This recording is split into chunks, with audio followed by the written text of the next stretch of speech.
On a des grosses problématiques aujourd'hui de production agricole.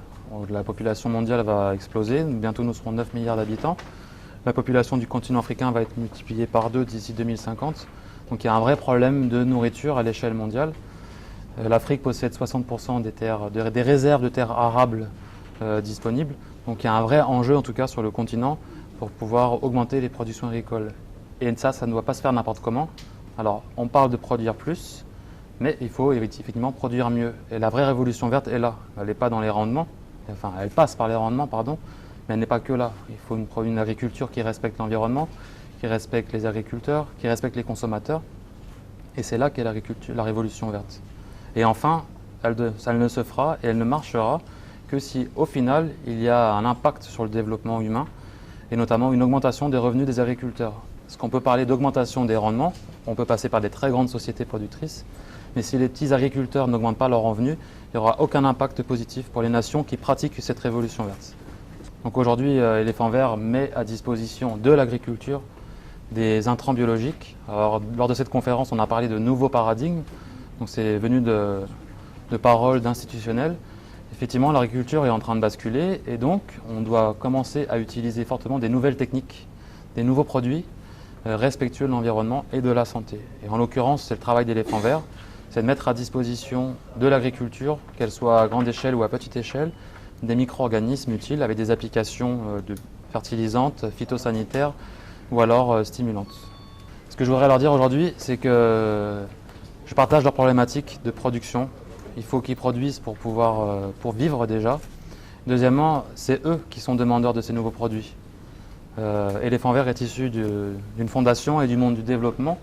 Et la réponse qu'on a voulu apporter en construisant Éléphant Vert, c'est bien avoir une offre qui répond aux attentes des agriculteurs.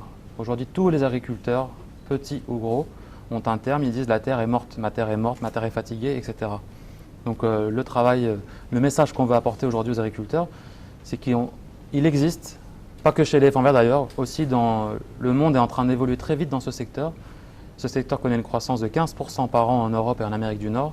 Et donc des solutions viables sont en train d'émerger et qui seront bientôt disponibles pour eux. Et les conséquences aujourd'hui sont connues. Déjà l'environnement, la qualité des sols, une perte de la fertilité. Aujourd'hui, personne ne peut nous dire, et quand je dis nous, c'est nous, Éléphant Vert ou agriculteurs, que les méthodes actuelles garantissent un niveau de fertilité des sols. Les fertilités baissent. Déjà ça. Deuxièmement, les problèmes environnementaux évidents sur la pollution de l'eau, surtout l'eau qu'on boit. Et après, des risques sanitaires assez importants, puisqu'on le voit aujourd'hui dans les zones cotonnières ou de production intensive de fruits, etc. Un impact très négatif sur la santé. Là, je parle pays de culture ivoirienne, par exemple, mais c'est des sujets qui sont aussi valables en France, aux États-Unis, au Canada ou autres, où il y a de plus en plus de cas de cancer dans les zones rurales. Alors qu'on parle qu'il faut aller vivre à la campagne pour être en bonne santé, c'est qu'il y a un réel problème sur l'usage de ces produits-là. Parce que nous faisons des engrais, des biofertilisants. Vous avez plusieurs types d'engrais, et notre spécialité à nous, c'est pas de mettre les plantes ou les cultures ont besoin d'éléments minéraux. Ça, c'est clair et net. La plante a besoin d'azote, de phosphore, de potassium pour pousser.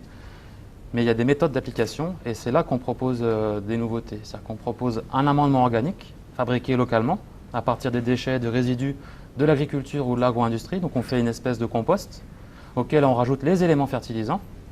Parce que s'il n'y a pas de matière organique dans le sol, les éléments fertilisants ne seront jamais fixés et donc jamais disponibles pour les cultures.